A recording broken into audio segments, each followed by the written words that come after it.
Hello and welcome to another Overpaid Over the Bar video with me, Anthony. We're looking back at game week 12 and forward to game week 13 on this video. And it's a very interesting time of the year because we've got fixtures coming thick and fast in game weeks 13 and 14. And of course, a lot of people are talking about playing a chip this weekend in game week 13, whether it be the triple captain, obviously on Erling Haaland, nobody else, or playing a free hit. Now, this is one thing I'm not going to spend too much time on. I'm going to, because well, at least I'm not going to build a free hit team because that is all over. If you want to build a free hit team, just go to any content creator on YouTube and they're there and they're all pretty similar. So you don't need to do too many either. I will mention the teams that you need to pick from, and I'll mention why. I'll mention why I may avoid playing a free hit this weekend. But first of all, let's look at the um, let's look at the teams how we did this weekend. So this is the new overpaid over the bar table. You can see the top three all made progress there, with Matthew White and Keith Harper passing Freddie Speak, who was a bit unlucky this week. Matthew White continues to make progress. He's got a very good team here. Welbeck and Thiago up front. I wish I had them. And all around, this is a pretty good team. I don't rate Grealish as a fancy asset, but apart from that, or Kudus that much. But then he's got transfers in the bank, so he'll probably attend to that. Right. So my team. Now I was lucky again, not in the sense that I was lucky that my players returned because these are good picks, and they returned because they're good picks. I got Enzo and Munoz on Halls, and 53 in most weeks wouldn't be much to what's the expression, to be sniffed at? I don't know. But this week there was a failure among other top picks like Mateta, um, Joao Pedro as well. Lots of players that you'd normally expect to do well, and the players that people replaced um, Gabriel with did not. None of them did well. Literally none of them. In fact, Virgil van Dijk, whose Liverpool team had a shocking 3-0 home defeat by Nottingham Forest, actually scored more than some of the other players that you could have gone for, such as another Arsenal defender like Saliba, many others. That doesn't necessarily mean that's a good pick long term because Liverpool now look absolutely terrible. So if you've got Van Dijk, you're probably thinking, "What have I done?"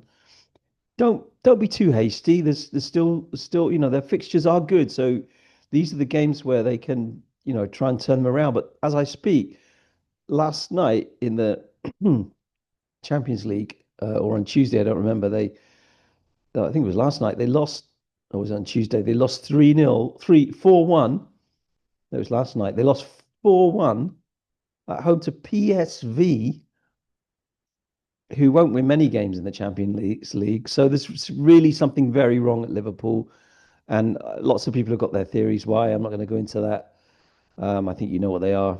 Um, Various theories, actually, all sound as far as I'm concerned. All could have a part to play. I don't really know what's going on at Liverpool. But I do know they've got some great fixtures, so I'm not going to sell Van Dijk. Um, and Enzo, I am going to sell, despite the fact that he's returned this week. I think his fixtures, especially with Arsenal coming up at the weekend, if I don't free hit, I've got too many Chelsea and Arsenal. I don't mind Timber and Saka. I think Arsenal could get a clean sheet at Chelsea, although I'm not sure what's going to happen in that game. I think either team could win it. I don't think either team would be favourite. Um, I just fancy Arsenal because they have a system that really all the players know exactly what it is, and Chelsea are a little bit random in the way they win games. It's not like they play the same way every game. I do think they rely on their star players to turn it on at various moments to win games. Whereas Arsenal don't need Saka now. They showed that against Bayern Munich with an amazing win in the Champions League. Um, he went off and they scored two goals. So I would say Arsenal will edge that game. That if you had to, I would say Arsenal just because Chelsea don't really most of their wins don't come against teams that I mean they beat Liverpool at home, but that win is not looking as good as it did when they did it. Um, I'm saying, and also they beat Barcelona on Tuesday. Although this Barcelona team, I don't know where it would finish in the Premier League, but I don't think it would finish in the top. Well, certainly not in the top two. They've got very good attacking players, but they're defensively awful. So um, yeah, I'm looking at selling Enzo for this game week. Let's just have a look at the fixtures for game week 13. Now, this is why people are free hitting because Chelsea are playing Arsenal. A lot of people have Chelsea and Arsenal players. So and also Palace are playing Manchester United, and people have often have one Man United and two or three Palace. So the idea being that anything could happen in this game, anything could happen in this game. As with the Chelsea Arsenal, for the same logic, I think Palace will beat Manchester United. I know that's not a big shout because Man United was so awful against Everton on Monday. Um, just because their organisation is something that Manchester United can't handle. They can't handle teams that know where everyone is, and know how to control the midfield. They can't do it. And Palace will happily give Manchester United the ball because Manchester United don't like having the ball. They still don't like having the ball after all this time with Amorim in charge. They haven't worked out a way to beat teams when they have a lot of possession. Um, I mean, if he doesn't solve that by February, I think he should leave the job completely. Because although he's had good form recently, a lot of the teams they played against, like Liverpool, when they beat Liverpool, are teams that like to have the ball. So I'm not frustrated. I love it. I mean, you never know what you're going to get from Man United, uh, which is great. I mean, in fantasy terms, it's a nightmare, but in a sense, it's good having a Man United player because you never know when they're going to pop up and score a goal because they might do in this game. Let's face it. So we've got some gimmies here. We've got Man City home to Leeds. We've got Brentford home to Burnley, which I think you can describe as a gimme. It would be Liverpool at West Ham, but we don't. I mean, no. So there are players from these teams that if you're on a free hit, you need to. I mean, the Brentford players are obvious. Thiago, plus a defender, maybe Shada. Man City, obviously Haaland plus a midfield player uh, that you think will play, that you think will start. Now that's where the difficult part comes. I'm not gonna,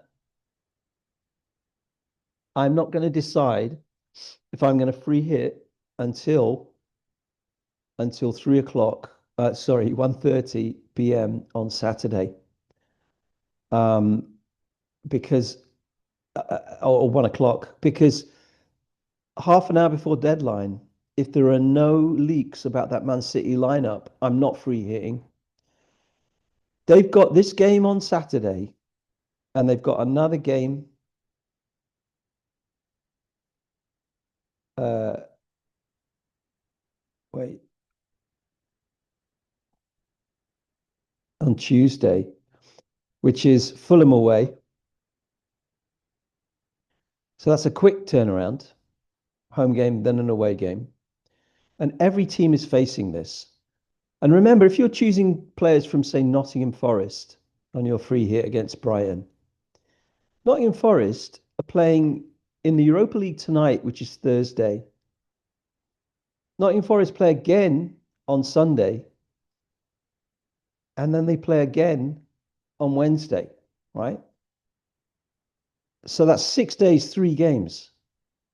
Um, Almost every team is going to be severely challenged by this. And if you're looking at players now for transfers, not necessarily free hit, but for transfers, think about, are they players that a manager can afford to leave out? Are they players that a manager will rest for an easier game? Because Leeds at home is an easier game. Um, I mean, if Man City put out the team they put out against Leverkusen, which lost at home in the Champions League, they'd have a chance against Leeds. They won't because that's why they put that team out against Leverkusen. They put that team out against Leverkusen to rest players for Saturday. It's quite amusing that Leverkusen kicked their ass as a result, which I don't think Pep was planning on. But now you can expect the players that didn't play against Leverkusen to play against Leeds. But will they really? Yeah. And how many minutes will they do if they play? You could have players doing half a game here, you know. Haaland doing 60 minutes um, because of the turnaround of games. So I'm very hesitant on the free hit because of this fixture congestion. And when I look at my team, I think, what if Saar scores against Man United and I haven't got him? You know, what if Saka scores against Chelsea? What if Saka takes a penalty against Chelsea? Because if Saka takes a penalty against Chelsea, I've got Sanchez in goal and I've got Saka, and one of them's going to, well, unless he hits the post, one of them's going to score points from that scenario, right? So I'm I'm looking at this and saying I'm not 100% sure how much I can improve my score with a free hit. Um, if you have triple captain, I'd sling it on Haaland. No, no. In the first half, he could score three against Leeds. Leeds are weak defensively. However, they're very busy. They've got a good defensive midfield, or at least they've got Ethan Ampadu, who used to play for Exeter City in defensive midfield. Uh, so I love him. But the only problem with it is that Leeds probably will be very busy first half and then drop off second half because that's what they do. And away from home, they tend not to be able to hold it together. So I would imagine he'll keep Haaland on for at least 75 minutes in this game because he didn't play on Tuesday. On the other hand, I'm not 100% sure about that. Looking at the other fixtures, sorry, the other one I forgot was Aston Villa Wolves. This is the other team to free hit from. Morgan Rogers on superb form. Ollie Watkins the opposite, not at all on good form, but they have other players. And actually, Buendia and Marlon are worth looking at because Buendia's stats are actually excellent. Marlon is a very good player and could end up scoring goals with Watkins not always firing. They're putting Marlon higher up when they take Watkins off. So Marlon's worth looking at. A defender, Patty Cash, Matty Cash. Pat Cash he was a tennis player. Matty Cash uh, is worth looking at, I suppose, among other Villa defenders. Um, so there is a free hit there, which I mean, you could really work for you. And I think this could be if I don't free hit, even if I do free hit, I think this could be the week in which I fall below the average points for the first time this season. One of the things I'm proud of this season is that every week I've scored more than the average points.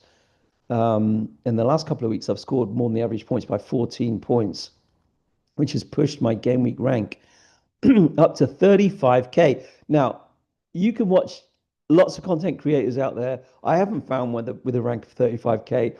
I know it's only game week 12, but I'm very happy with that. So, if you're watching my videos, you're not getting shit advice because this is what's happening to me. Okay. Now, I can't claim to be as good as people like FPL Harry. I don't finish in the top 50k very often. I'd never finish in the top 10k.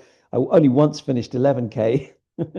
I have had a few top 100k finishes. I don't know how many, six, something like that, which is decent. Uh, but this season, you're getting top quality, just to blow my own trumpet. As far as game week 12, at least. So, um, if if I fall off, I fall off. Well, let's see what happens. Um, but I think one thing that I've called right this season is teams. I knew Spurs were falling off when, sorry, using that twice now, that sounds stupid now.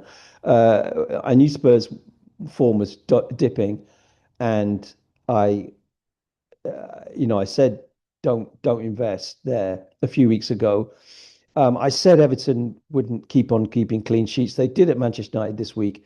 I still don't fancy Everton at all. And I think and he's going to the African Cup of Nations and die. But uh, you man, what's his name? Kieran, what's his name? The Dewsbury Hall, Kieran Dewsbury Hall is a great pick because he's 5 million and he scores goals. I mean, he's a great pick, no doubt. But I don't fancy Everton as a team, and I do think Newcastle will go there and give them a really good game and probably win on Saturday. And I'm I'm happy with the fact I've got Voltamada if I don't play the free hit. Bournemouth, I'm not sure about them. We can have to look at them. They've got great fixtures, but I'm not sure how they're going to do now. Obviously, Aston Villa are very practical at the minute. They're getting results despite not playing that well. We don't know whether West Ham and Nottingham Forest are turning it around. It looks like they are, but we're going to have to wait on them. But certainly they're more reliable than they were. Um, Otherwise, uh, let's just go back to the mini league here and just check. Did anyone score a big score? Because we need to shout them out if they did. 62, Olympic Henri. I had no idea who this guy is actually. No, no, no, forget him. Gyökeres roll with it. Adam Speak scored a massive 77 points because he's got four Arsenal players and he slings the captaincy on Gyökeres. He hadn't even changed it, but look at his vice captain. Eze comes in with a massive 20 points, goes up to 40 with the vice captaincy. He's still got Rodgers, who now turns out to be a great pick. And look at this. He's literally got 9 players here, and he scored 77 points, which is almost doubling the average score this game week, which boosted his rank by game week rank 43k, boosted his rank by nearly 2 million. I thought it was more than that. It's 1.8 million. Wow, amazing. Which just goes to show you how things can change week by week. You keep with these players like Rodgers, and eventually they haul for you. You know. Actually, this is a very good midfield. Mbeumo and Eze, Rodgers, and Saka.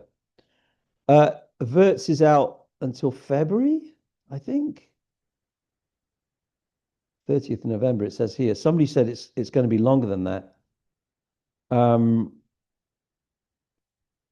Gabriel is out long term. He could face problems here uh, in terms of, but he's far less interested in fantasy football than he is in Arsenal, who are, well, there can't be much more fun in the last, I don't know how many years, 20 years supporting Arsenal as there is right now, because they are scoring goals now freely again, and they're beating very good teams. So I'm